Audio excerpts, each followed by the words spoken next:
है जो उन पर विश्वास करता हो। दो आस्था एक साथ कभी नहीं हो सकती।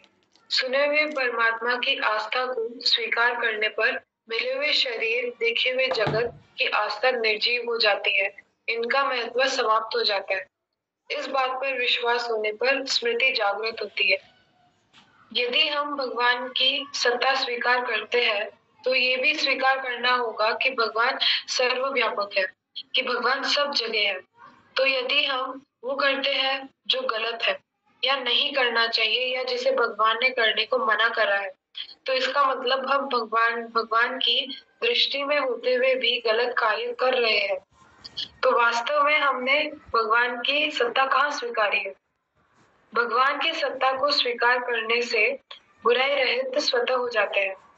भगवान की सत्ता को स्वीकार करने से ही आस्था आस्था होती है। नारायण नारायण नारायण नारायण।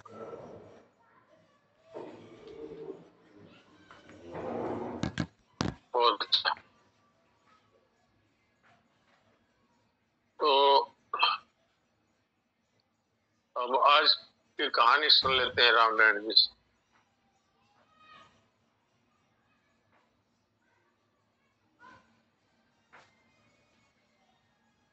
हाँ, रामनारायण जी।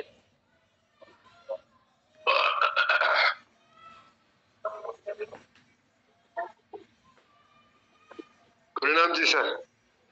प्रणाम। एक किसान ने एक नेवला पाल रखा था।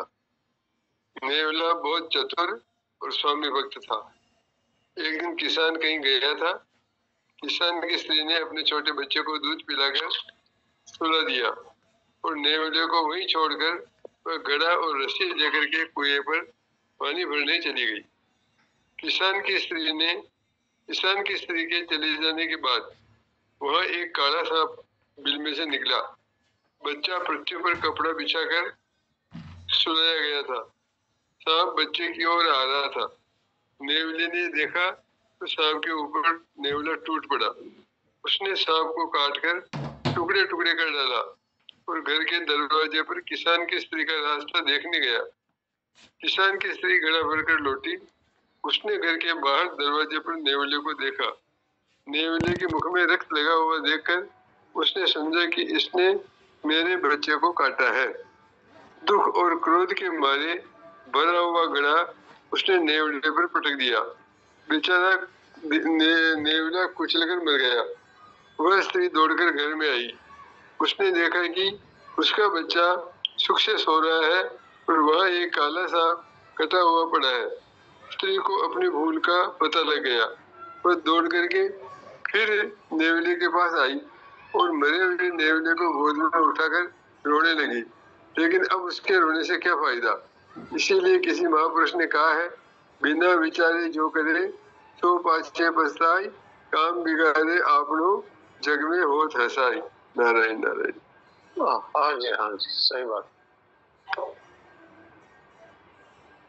काम बिगाड़े आपनो जग में होत हसाई, बिना विचार करने से ही होता है।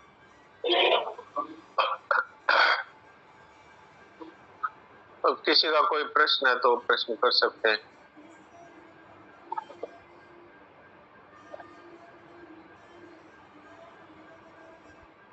प्रश्न नहीं है तो फिर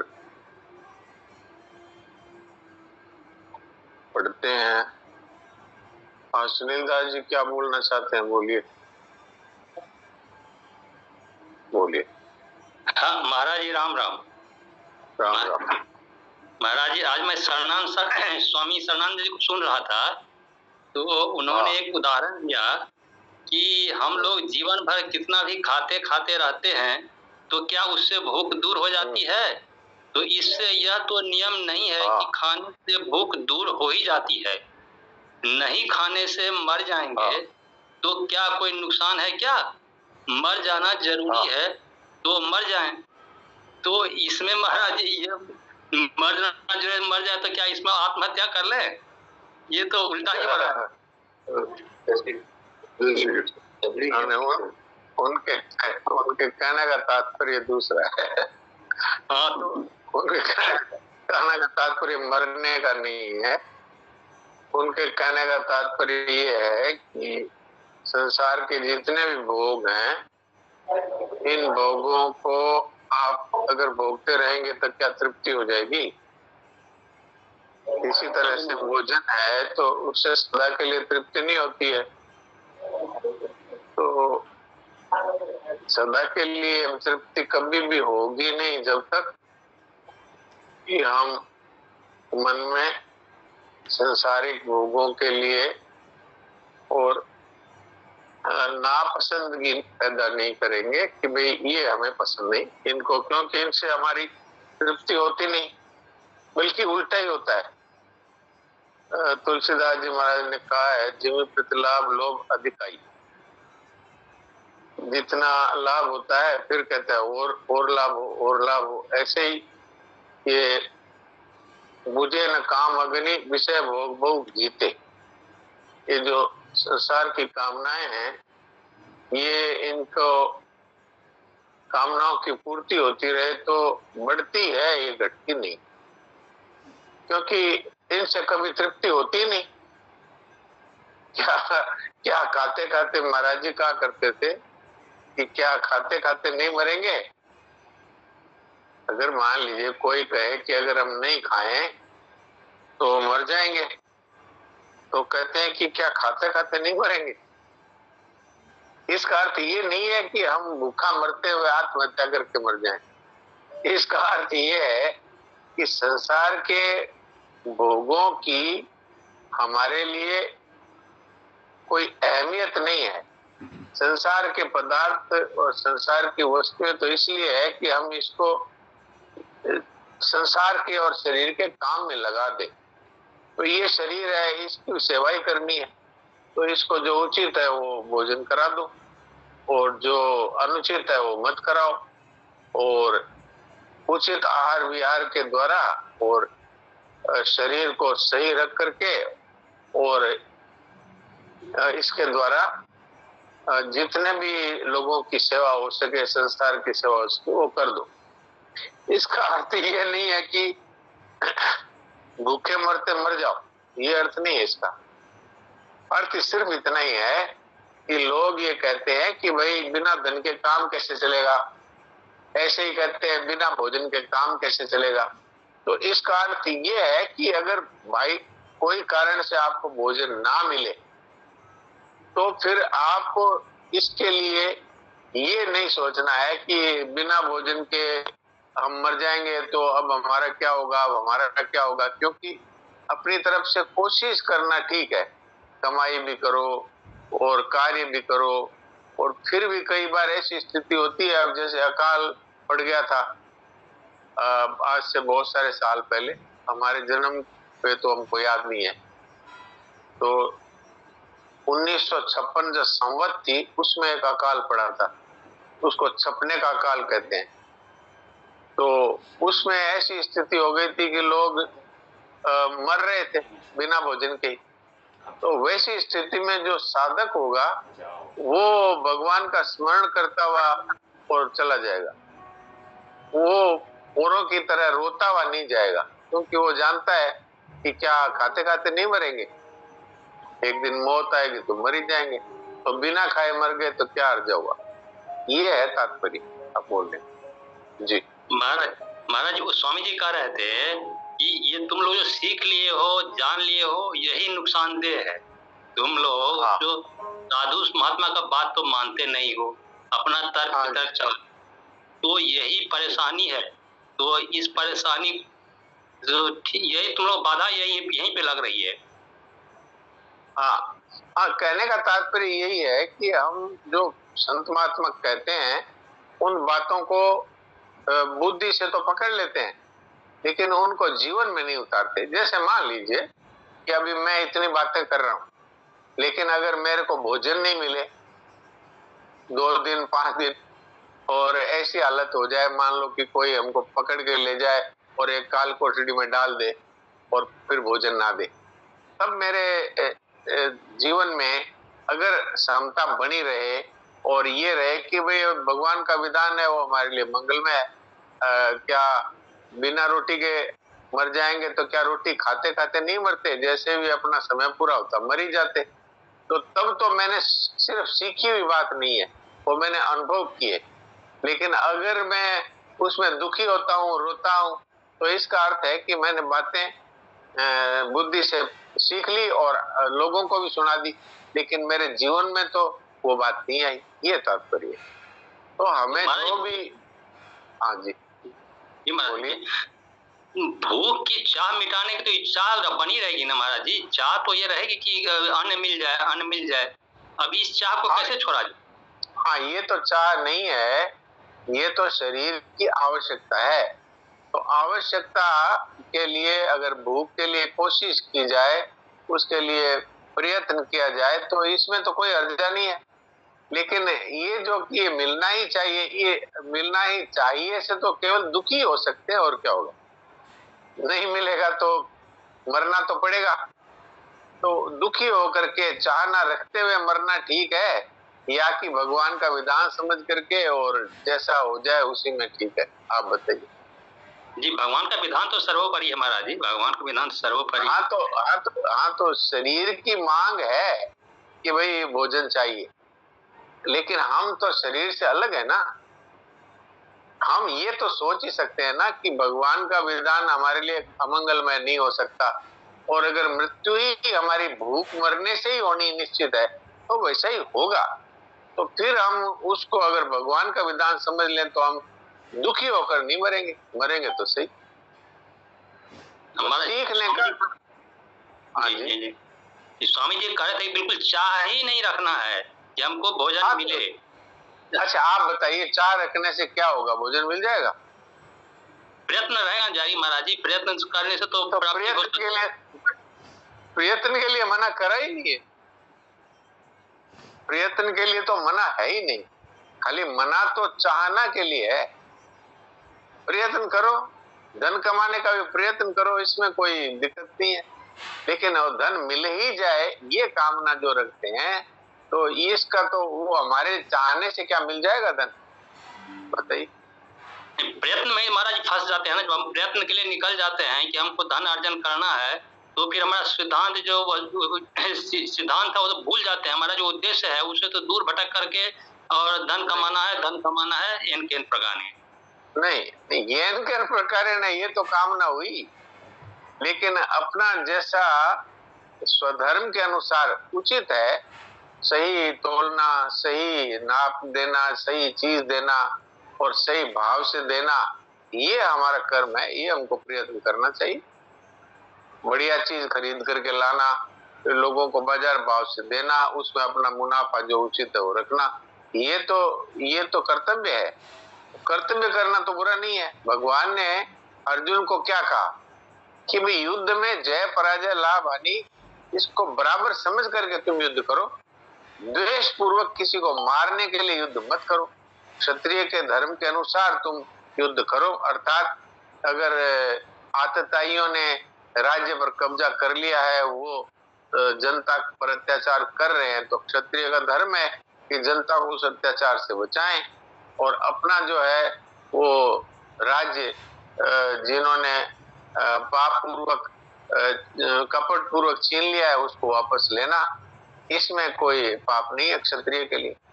तो कामना पूर्वक करना और सुख दुख लाभ हानि जय पराजय में समान न रहना, राग द्वेष पूर्वक करना, ये मना है, बाकी कर्तव्य मना नहीं। ऐसे व्यापार में बेईमानी नहीं करना, झूठ नहीं बोलना, किसी का हक नहीं लेना, सही भाव से बढ़िया चीज देना, ये तो सेवा हुई ना। इससे जो 2 पैसा प्राप्त हुए उसके लिए मना नहीं। एक तो कामना पूर्वक बिजनेस करना और एक कर्तव्य पालन के लिए बिजनेस करना, इसके लिए तो बताया है कृषि गोरक्ष वाणिज्यम वैश्य कर्म। वाणिज्य अर्थात व्यापार, ये वैश्य के लिए स्वाभाविक कर्म बताया, तो इसलिए इसको उस ढंग से करना ये कामना नहीं है।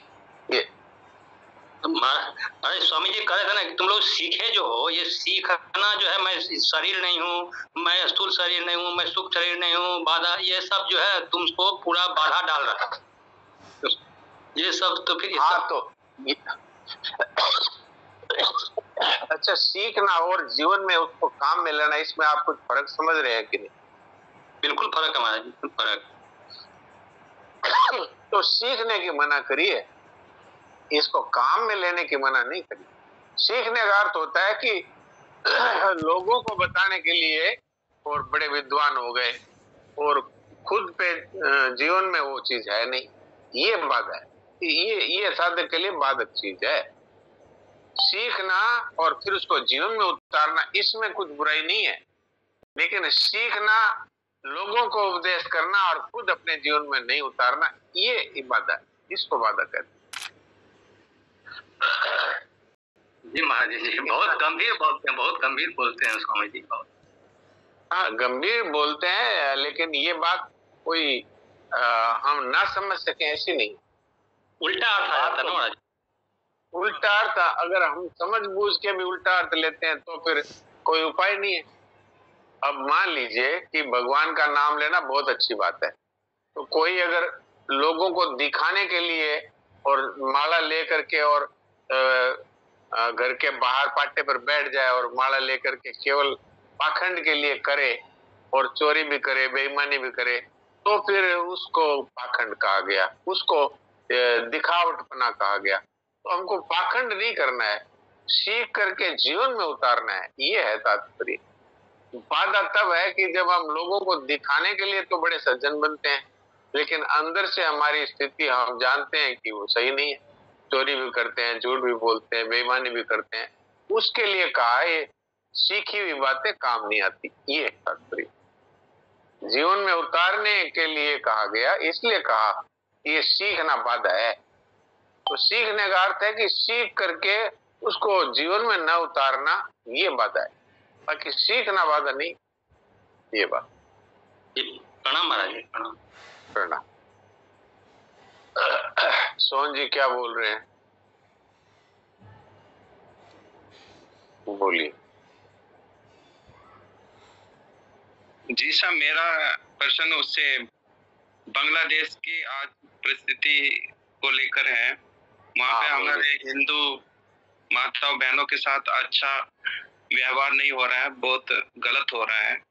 तो कभी कभी तो ऐसा लगता है कि हमारे देश को उन पर आक्रमण करके बचाना चाहिए, पर मैं जानना चाह रहा था हमारा क्या कर्तव्य है वहाँ पे। हम चाहते हैं उनकी सहायता करें, तो हम नागरिक होकर के क्या सहायता कर सकते हैं? देखिए, हम लोग भगवान से प्रार्थना कर सकते हैं कि हे भगवान, उनकी आप रक्षा करें, और हमारे यहाँ के जो एमएलए हैं, एमपी हैं, उनके पास जाकर के हम ये अपनी भावनाएं रख सकते हैं कि भाई यदि कोई धन की सहायता हो या कोई हमारे द्वारा आप सहायता चाहते हो तो हम करने के लिए तैयार हैं। इस तरह से हम अपने आप को सरकार के सामने रख सकते हैं और उनके ऊपर इस तरह का एक मनोवैज्ञानिक दबाव डाल सकते हैं कि भाई हिंदू भाइयों की रक्षा करना हमारा कर्तव्य है, तो इसके लिए जो कुछ भी संभव हो उनको बचाने के लिए वो हमें करना चाहिए। इतना हम कर सकते हैं, और तो हम यहाँ बैठे बैठे क्या कर सकते हैं। अब अंतरराष्ट्रीय नियमों का मामला है, ऐसा तो आप कर नहीं सकते कि आप वहां जा करके और अकेले लड़ ले। अच्छा, भारत के लिए भी ये उचित नहीं है कि वो बांग्लादेश पर हमला कर दे, क्योंकि ये एक राजनीतिक समझ है जिसके अनुसार उनको चलना पड़ेगा। तो अपने ये कर सकते हैं कि सरकार पर दबाव बनाए, तो उसके लिए अपने यहाँ के एमएलए एमपी से हम मिल करके उनको ये बात कहें कि भाई हम लोग चाहते हैं कि उनकी रक्षा हो, हिंदू भाई बहनों की, ये हमारे कर्तव्य है। और सीधा प्रधानमंत्री जी को भी अपने उनके ट्विटर पे उनको फॉलो करके वहां पर बात लिखें कि भाई हमारे जितने हिंदू भाई बहन है उनके रक्षा के लिए भारत सरकार को कदम तुरंत उठाना चाहिए। ये हम सब कर सकते हैं। जी जी, हाँ, ये कर सकते हैं, और तो अभी क्या कर सकते हैं। अब भगवान से प्रार्थना कर सकते हैं, उनके लिए नाम जप कर सकते हैं, उनके लिए भगवान से करुणा पूर्वक रो करके कह सकते हैं कि महाराज उनकी रक्षा करिए, ये कर सकते हैं। और सरकार की तरफ से दबाव हमारे एमएलए एमपी के द्वारा या सीधे उनको पत्राचार करके उनके ट्विटर हैंडल पे मैसेज करके उनको सीधी बात पहुंचा सकते हैं कि कुछ आप कीजिए, हम लोग बहुत दुखी हैं, हमारे भाई बहनों पर इतना अत्याचार हो रहा है। ये कर सकते हैं। जी जी जी। कन्हैया जी सैनी क्या बोल रहे हैं, बोलिए। हाँ बोलिए।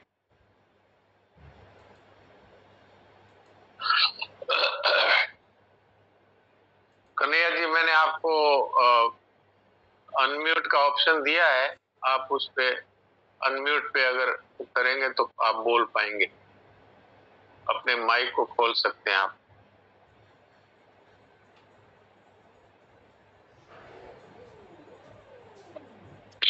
शायद वो नहीं कर पा रहे। नारायण नारायण। हाँ बोलिए। नारायण नारायण बोलिए, आपकी आवाज आ रही है, बोलिए।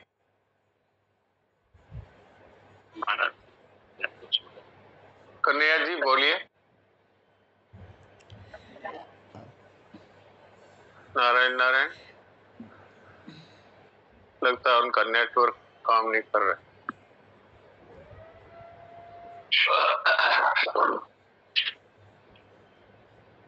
हाँ, आवाज आपकी स्पष्ट नहीं आ रही।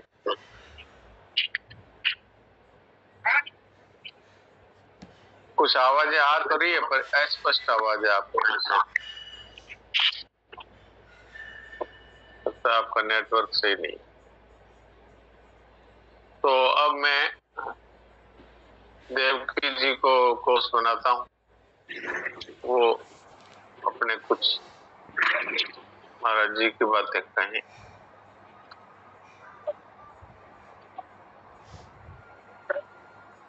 हाँ देवकी जी बोलिए।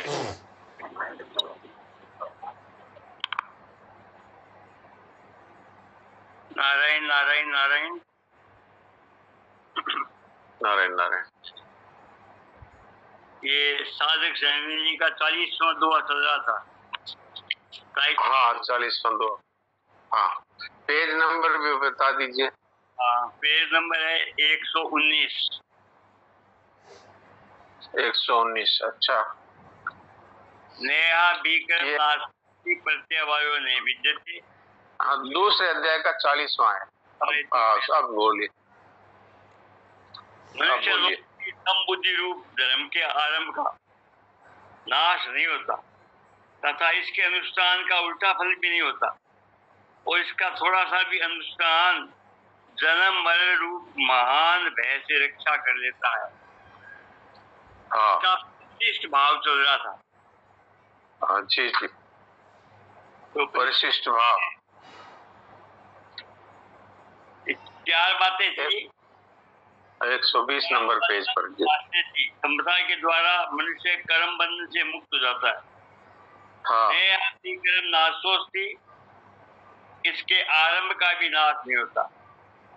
हाँ। इसके अनुष्ठान का उल्टा फल भी नहीं होता है। हाँ। से धर्म से त्राय तो मैं तो ब्यास, इसका थोड़ा सा भी अनुष्ठान जन्म मन रूप महान भय से रक्षा कर देता है। यहाँ तक हो गया था। जी जी जी। यद्यपि पहली बात के अंदर जो बातें आ जाती है, तथापि सब में थोड़ा अंतर है। जैसे भगवान पहले सामान्य रीति से कहते हैं कि समता से युक्त मनुष्य कर्म बंधन से मुक्त हो जाता है। बंधन का कारण गुणों का संग, अर्थात प्रकृति और उसके कार्य से माना हुआ संबंध है। गीता में 13वें अध्याय में का 21वां श्लोक, समता आने से 13वें अध्याय का है, वो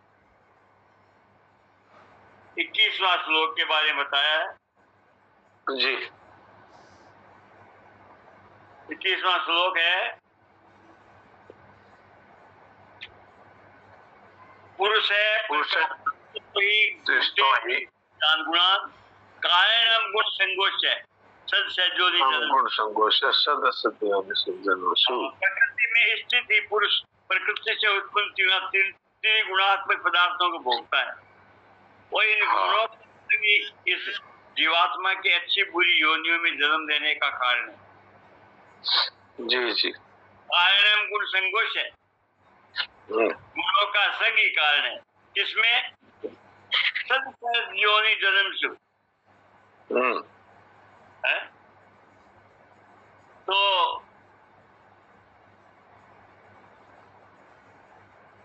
समता आने से प्रकृति और उसके कार्य से संबंध नहीं रहता, दोनों से जाता है। अतः मनुष्य कर्मबंध से छूट जाता है। जैसे संसार में अनेक शुभाशुभ कर्म होते रहते हैं, पर वे कर्म हमें बांधते नहीं, क्योंकि उन कर्मों से हमारा कोई संबंध नहीं होता। ऐसे ही समता युक्त मनुष्य इस शरीर कर्मों से भी कोई संबंध नहीं रखता। हाँ, तो अब इस विषय में थोड़ी सी बात कर देते हैं। तो ये अभी जो चल रहा है, ये चल रहा है कर्मयोग का विषय। भगवान कर्मयोग की महिमा बताते हुए ये बात कहते हैं कि पहली बात है कि समता के द्वारा मनुष्य कर्म बंधन से मुक्त हो जाता है। दूसरी बात है इसके आरंभ का विनाश नहीं होता। तीसरी बात है इसके अनुष्ठान का उल्टा फल नहीं होता। और चौथी बात है कर्मयोग का थोड़ा सा भी अनुष्ठान है वो जन्म मरण से छुड़ा देता है। ये भगवान ने 4 बातें कही। तो ये कर्मयोग के विषय में भगवान ने ये बातें सब इसलिए कही है कि पहले भगवान ये अर्जुन से कह चुके हैं कि कर्मयोग है, इसके बारे में लोग बहुत कुछ जानते नहीं। और जितने संत महात्मा है, शास्त्र है, ये भी कर्मयोग के विषय में बहुत कम बोलते हैं। ज्यादा ज्ञान योग और भक्ति योग के विषय में बातें आती है। कर्मयोग के विषय में आपको बहुत कम मिलेंगे। अभी भी आप देख लो जितनी कथाएं हो रही है उनमें ज्यादा भक्ति और ज्ञान की बातें होती है, कर्मयोग के विषय की बात बहुत कम होती है। स्वामी शरणानंद जी महाराज ने इस बात को विशेषता से उठाया कि सेवा के द्वारा मनुष्य ज्ञान योग प्राप्ति बड़े आराम से कर लेता है। सेवा का फल है त्याग, अर्थात ज्ञान योग। त्याग मतलब ममता का त्याग, कामना का त्याग। ये बहुत सरलता से हो सकता है अगर मनुष्य सेवा करता है। सेवा अर्थात कर्मयोग। तो भगवान ने कह दिया कि उस समय, आज से 5000 से ज्यादा वर्ष पहले भगवान ने जब कौरव पांडव का युद्ध हुआ तब गीता कही थी, उस समय में अर्जुन से कह दिया कि ये कर्मयोग तो नष्ट प्राय हो गया है, यानी लुप्त ही हो गया है। तो उस समय में भी ये बात थी लुप्त हो गया है, तो अब तो और भी समय गिर गया। तो अब तो आपको कहीं पर सेवा के विषय में बहुत कम बात सुनने को मिलेगी। ज्यादा लोग ब्रह्म की बात करेंगे, आत्मा की बात करेंगे या फिर भक्ति की बात करेंगे, लेकिन कर्मयोग अर्थात सेवा को कोई विशेष महत्व नहीं देते। बल्कि ये कह दिया कि ये तो कर्मों से तो बंधन होता है। अब ये नहीं समझते कि कर्मों से बंधन कब होता है, और कर्मों से मनुष्य अगर निष्काम भाव से करना शुरू कर दे तो तत्काल ही उसको ज्ञान योग में सिद्ध होने की सामर्थ्य आ जाती है। ये बात भगवान यहाँ गीता में कर्मयोग की महिमा कहते हुए बता रहे हैं कि कर्म योग से मनुष्य बंधता नहीं बल्कि कर्म बंधन से छूट जाता है। ये पहली बात यहाँ पर कह रहे हैं भगवान कि संसार में हम क्यों बंधते हैं। प्रकृति और प्रकृति के कार्य से हमारा संबंध हमने मान लिया, जबकि वास्तव में ये सारे जितने भी कार्य हो रहे हैं ये शरीर और संसार द्वारा ही हो रहे। इसमें आत्मा का कोई लेना देना नहीं है। आत्मा न तो किसी क्रिया का करता है न कुछ भोगता है। कौन भोगता है, कौन करता है? कि जिसने शरीर को ही कह दिया यही मैं हूं और शरीर को ही मेरा कह दिया, यानी इससे ममता कर ली और इसमें ही अहंता कर ली। वो प्रकृति के द्वारा होने वाले कार्यों को अपने कार्य मानने लगता है, इसलिए वो समता में नहीं रह सकता। अगर कोई व्यापार करता है तो वो घाटा होने से दुखी हो जाता है। संसार के किसी कार्य को करता है, उसमें असफल होने से दुखी हो जाता है। तो वास्तव में कर्म हमें बांधते नहीं है, वास्तव में वो बांधता है कि हमने उसको समझ लिया कि ये मैं कर रहा हूं। गुणों का संग अर्थात प्रकृति और उसके द्वारा उसके कार्य से जो हमारा माना हुआ संबंध है। कार्य क्या है?